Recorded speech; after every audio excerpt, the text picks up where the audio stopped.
Good eve po sa atin. So, konting pag-aaral lang po dito sa ating forks. Okay, kung bakit talaga sila pumapalya, no? So, napansin ko dito, ito ay fork, A.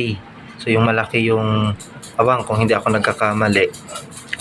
Yung talagang bumibigay sa kanila ay ito, yung loob, ayan. So, ito, yung loob nito ay ang laman niyan puro bearing. Ito maliliit, no? So ito nakapasok yan diyan.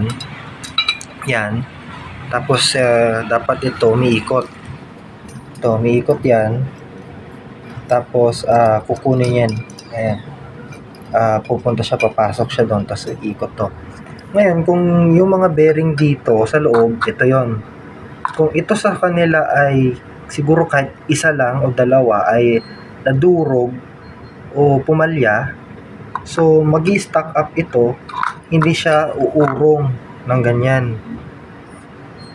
So ibig sabihin, ang pinaka main cause kung bakit pumapalya ang fork ay talagang bearing.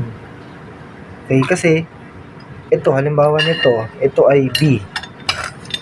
Okay, so maayos yung kanyang bearing, talagang nakaka-roll siya. Ayan o. So bumabalik siya. Pag pinindot mo, bumabalik kasi maayos yung bearing niya dito sa loob. Ayan. So kahit i-ano mo lang kahit ipa-ikot mo lang umiikot siya bumababa siya. Ayan o. Balik ko. Kung smooth siya, ayan o. Ipapaiga ko lang. Bumabalik siya. So napaka-smooth. So, dapat ganyan siya. Isa pa. So ibabalik ko to. Yan.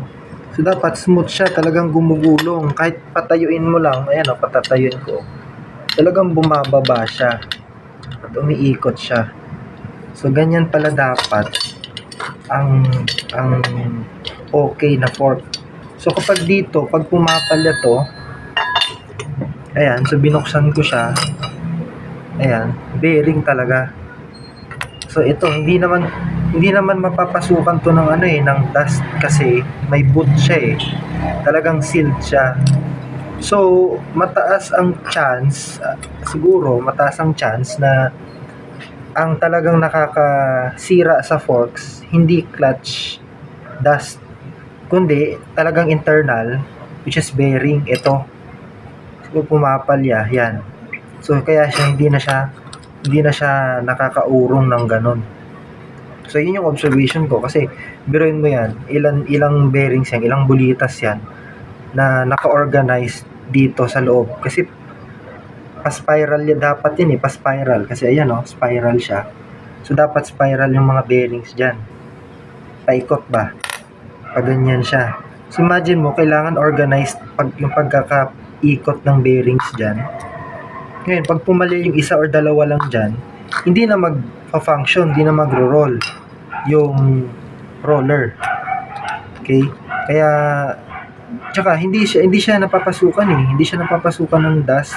Ito grasa to ayan sa loob. So ibig sabihin yung clutch dust, hindi, kahit anong kapal siguro ng clutch dust, hindi siya nakakapasok dito kasi may boot, unless sira yung boot, di ba?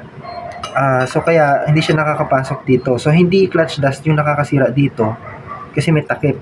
So talagang sa katagalan siguro, syempre nga wear and tear, kumbaga, yung bearing niya is talagang madudurog.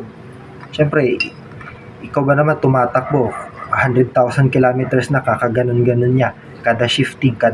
So syempre, hindi talaga maiwasan na yung bearing ay madurog kasi umiinit pa to umiinit ang transmission. So napaka-harsh na environment na sila exposed, kaya ganun. So yun lang observation ko, kaya hindi na siya, ito kasi nagpa-function ito madali lang ikot yan kasi umiikot lang to, ayan umiikot yan smooth na smooth pa. Ito yung roller niya. So ito kasi dito yan yan siya. So ito napaka smooth pa, ayan Smooth na smooth pa yung roller niya. Yung release bearing, isa din yun sa factor. Pag nasira yung release bearing, hindi na magre-release yung clutch. Kaya isa din yun, pag nasira yung release bearing, wala na din yun, hindi na makakapag-shift. Pero pag sa forks naman, ito yung pinaka main cause kung bakit. Ayan, so ito, normal to. Yun lang share ko kasi pinag-aaralan ko to eh. So ito, napaka-smooth pa. Ayan, imagine mo iikot siya oh. Ayan oh, binababa. Pinatayo ko lang, bumababa kasi napaka-smooth ng bearing niya. So nilubricate ko lang siya para mag-roll siya. Ayan, so yun lamang po. Maraming salamat.